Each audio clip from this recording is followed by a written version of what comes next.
SIR এর নথি যাচাই নিয়ে প্রধান বিচারপতির ভার্চুয়াল বৈঠক শেষ। ভার্চুয়াল বৈঠকে প্রধান বিচারপতি এবং রাজ্যের মুখ্য সচিব বৈঠকে একাধিক বিষয় নিয়ে আজ আলোচনা হয়েছে বলে জানতে পারা যাচ্ছে।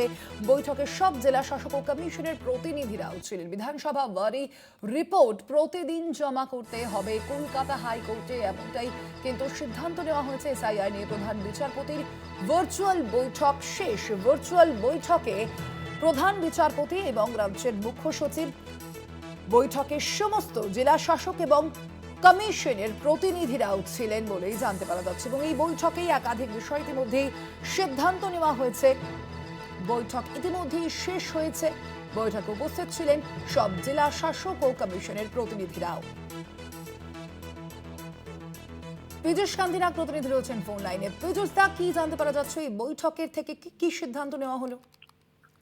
দেখো, কলকাতা হাইকোর্টের প্রধান বিচারপতি সুজয় পাল, বিচারপতি তপব্রত চক্রবর্তী, বিচারপতি অরিজিৎ বন্দ্যোপাধ্যায় এবং রাজ্যের মুখ্য সচিব, কলকাতা হাইকোর্টের রেজিস্ট্রার জেনারেল, বিভিন্ন জেলার জুডিশিয়াল অফিসাররা এবং প্রশাসনিক যে সমস্ত নির্বাচন কমিশনের আধিকারিকরা রয়েছেন জেলায় জেলায়, তারা এই বৈঠকে উপস্থিত ছিলেন।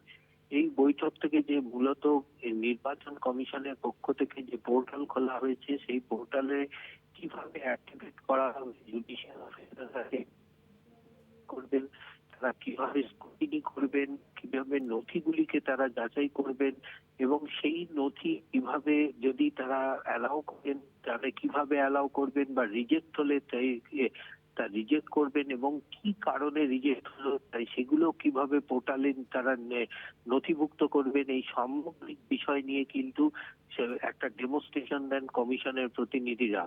পাশাপাশি কমিশনের পক্ষ থেকে আশ্বস্ত করা হয় কলকাতা হাইকোর্টকে যে প্রতিদিন এই এসআইআর এর অগ্রগতি কাজ কি হচ্ছে তার বিধানসভা ওয়াইজ একটি রিপোর্ট প্রতিদিন কলকাতা হাইকোর্টে জমা পড়বে, তাদের জমা হবে। এছাড়াও এই কমিশনের পোর্টালে যে সমস্ত অসুবিধার সৃষ্টি হচ্ছে সে বিষয়ে জুডিশিয়াল অফিসাররা এই বৈঠকে প্রশ্ন রাখেন এবং তা বিস্তারিতভাবে সেই বিষয়গুলিকে উল্লেখ করেন এই কমিশনের প্রতিনিধিরা। মূলত এই বৈঠক শেষ হয়ে গেছে। ফের বিকেল 5টায় প্রধান বিচারপতি জুডিশিয়াল অফিসারদের সঙ্গে বৈঠক করবেন। যেহেতু তারা আজ প্রথম কাজ শুরু করেছেন, তাদের কাজ কিভাবে হলো, কোনো অসুবিধার সম্মুখীন হচ্ছেন কিনা এই বিষয়ে জানবার জন্য বিকেল 5টায় ফের ভার্চুয়াল বৈঠক করবেন প্রধান বিচারপতি। ধন্যবাদ তোমায় পীযূষ দা। আর এই বিষয়ে রাজ্যের বিরোধী দলনেতা শুভেন্দু অধিকারীর কি বক্তব্য শুনুন। সুপ্রিম কোর্ট যা বলেছে করুন, যারা ভারতীয় নয় তাদের নাম থাকবে না, সে হিন্দু হোক মুসলমান হোক, ভারতীয় যারা নয় তাদের নাম থাকবে না। আর যারা শরণার্থী হিসেবে হিন্দুরা বাংলাদেশ থেকে এসেছেন তারা সিএ এর আওতায় নাগরিকত্ব পাবেন এবং তাদের নাম ভোটার লিস্টে থাকবে। আর বাংলাদেশে মুসলমানদের নাম থাকবে না। এসআইআর তো একেবারে শেষ। বাংলাদেশ থেকে আসা প্রত্যেকটা হিন্দুর নাম ভোটার তালিকায় থাকবে কারণ তারা শরণার্থী। আর বাংলাদেশ থেকে আসা প্রত্যেকটা মুসলমানের নাম বাদ যাবে কারণ তারা ভারতীয় নয়। শুনছিলেন আপনার রাজ্যের বিরোধী দলনেতা শুভেন্দু অধিকারীর কি বক্তব্য এই বিষয়ে। আমরা দেখেছি ইতিমধ্যেই যে বৈঠক হয়েছে, এসআইআর এর ক্ষেত্রে যে বৈঠক ইতিমধ্যেই সম্পূর্ণ হয়েছে এবং সেই বৈঠকের মধ্য থেকে কিন্তু একাধিক সিদ্ধান্ত ইতিমধ্যেই সামনে এসেছে।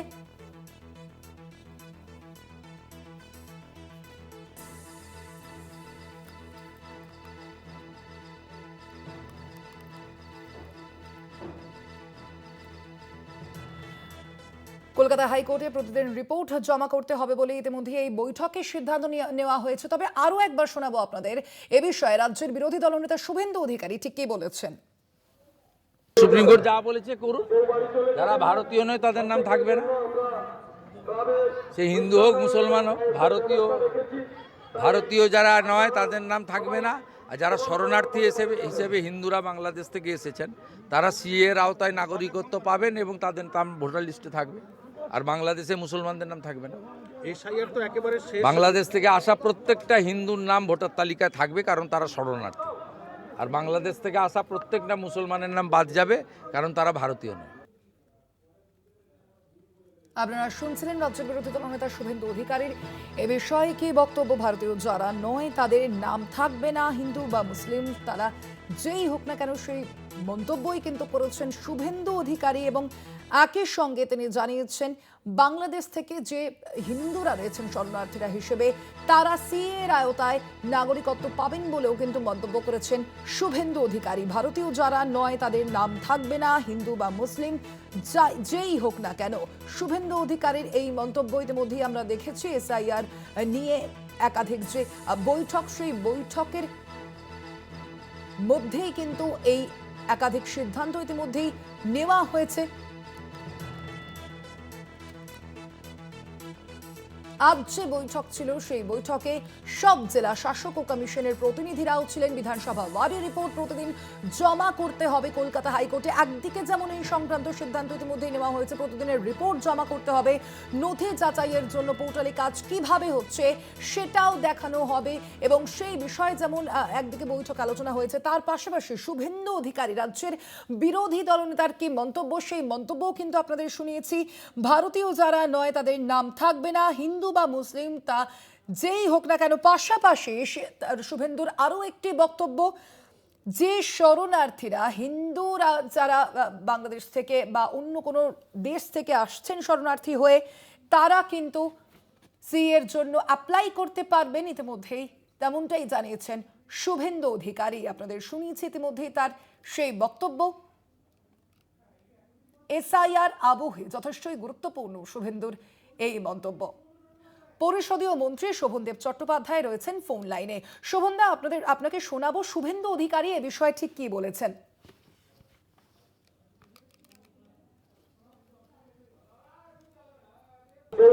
যারা ভারতীয় নয় তাদের নাম থাকবে না।